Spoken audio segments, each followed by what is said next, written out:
I think if you ask every man in the world, every single one, when we were about 10 years old or 11 years old, how do you want to live when you're in your late 20s, early 30s? Like in 20 years time, where do you want to be?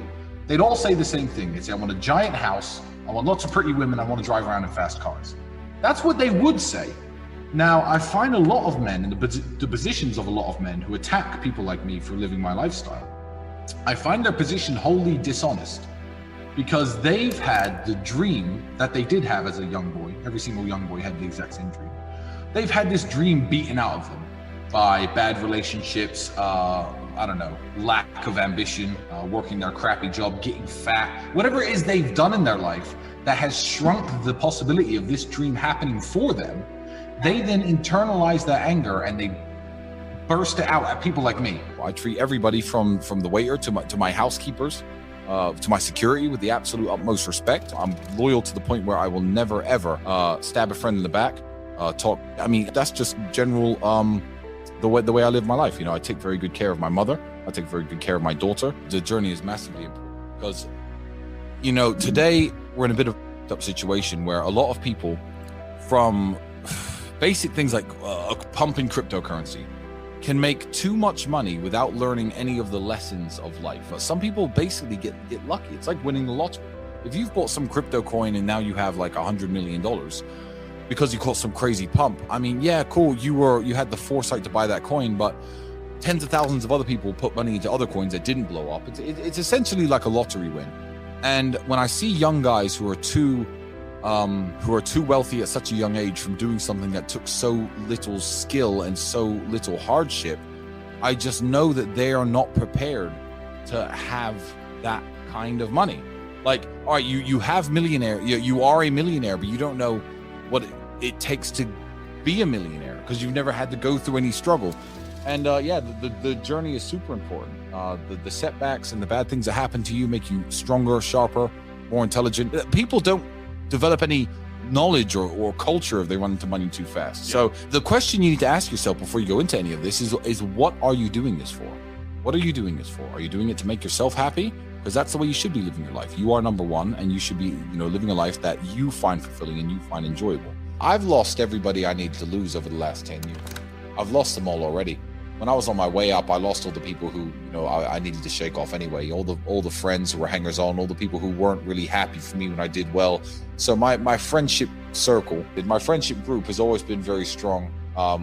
And I always knew that the people who I could count on. So yeah, you got to be a good person, man, because it comes around. And if you're a bad person, that comes around too. Money doesn't change somebody; it reveals who they really are. That's one I've definitely found, and I could talk more about that. But there's loads of things I could say about my philosophy of life, because I haven't changed, poor or rich.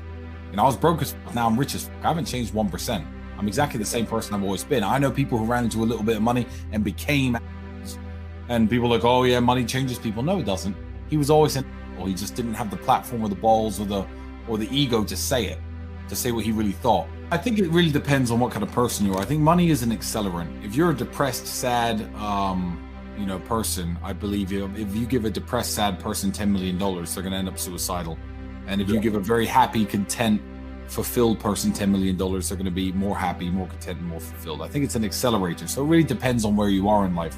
When people say things like money doesn't buy happiness, I would say yes, it actually does if you know what to buy. Follow your passions, because if your passion is making money, good.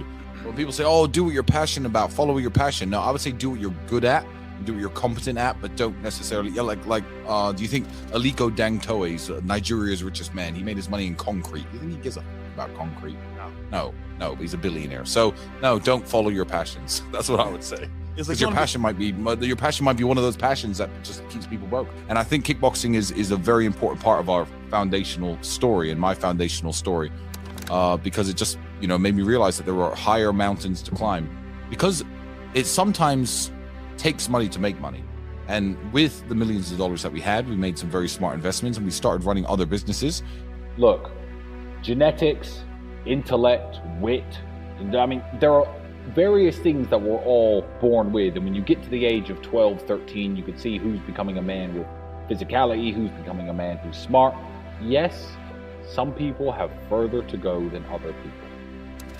I know people who are genetically blessed, genetically blessed, guys who never ever train, and they've got iron six packs and big arms all the time, that guy obviously does not have to try as hard as the skinny little dork to be physically attractive to women. He has to try probably not very hard at all. Maybe he's 6'4", like me. But let me tell you something. Everybody can get there. If you're dumb, you can get smarter. If you are weak, you can get stronger. It's just some people are so far gone in terms of being a strong guy, they're 2 out of 10. Now, instead of realizing that they need to work in the gym 3 hours a day, every day for 5 years to be a physically imposing man, they think, oh, well, I haven't got the genetics, I give up.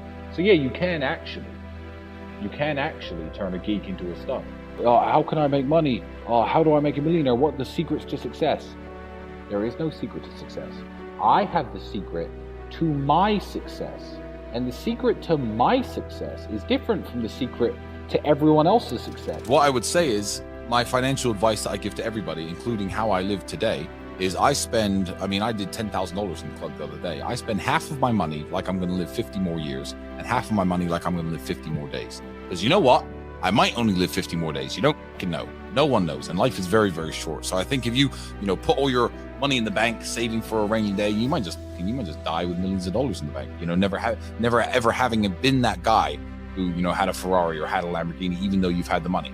And then no one's ever going to, then you didn't squeeze all the juice out of the lemon of life. And, a lot of people can do it. And, some rappers, etc., talk about, hit it and quit it, but they will never get the true enjoyment of male-female relationships. They'll never get it because they'll never have women who actually fall in love with them. If you want to go around treating people like shit, you're never going to have any friends. You're not going to have any girlfriends. Everyone's going to be out to use you. And what goes around comes around. So yeah, be nice. I say it all the time. The money to live this lifestyle is very, very important. I went through a phase when I was completely flat broke, but I was a kickboxer. I was working hard. I was staying focused in a very bad town where a lot of people were very bad people. And that was a different era. That era is over. That era is completely over. What's happened is where 14 years ago, it was possible to meet a girlfriend, date a girl who was pretty, and she didn't have access to all the millionaires in the world. If there was a pretty girl from Luton Town, Instagram, exactly. Whereas nowadays, if you're a young man, you're 17, 18, 19, you got to get your money game right. And you have to have a lifestyle that is at least interesting to women, because the same woman that you would have taken out 20 years ago that you would have had access to, maybe you go to university with her, maybe you just finished high school with her, she's now being hit up by people like me. And who she's going to choose. So yeah, making the money and getting your finances right is super, super important to living a life. But I paint this picture on purpose because that way I find that when people judge you, just like they judge you or any of your friends or anyone they're not really judging you. They're judging this character that you've created for the world to see. So they can take their opinion, and do whatever they want with it. But it doesn't resonate anymore. Human beings, we're social animals at the end of the day. No one is truly happy we lock people in little rooms by themselves as punishment, and there's a reason that's a punishment and not a reward. It's we are social creatures. Yeah, it's very normal to feel like you need somebody around you, and it's very normal to feel that way when you're single.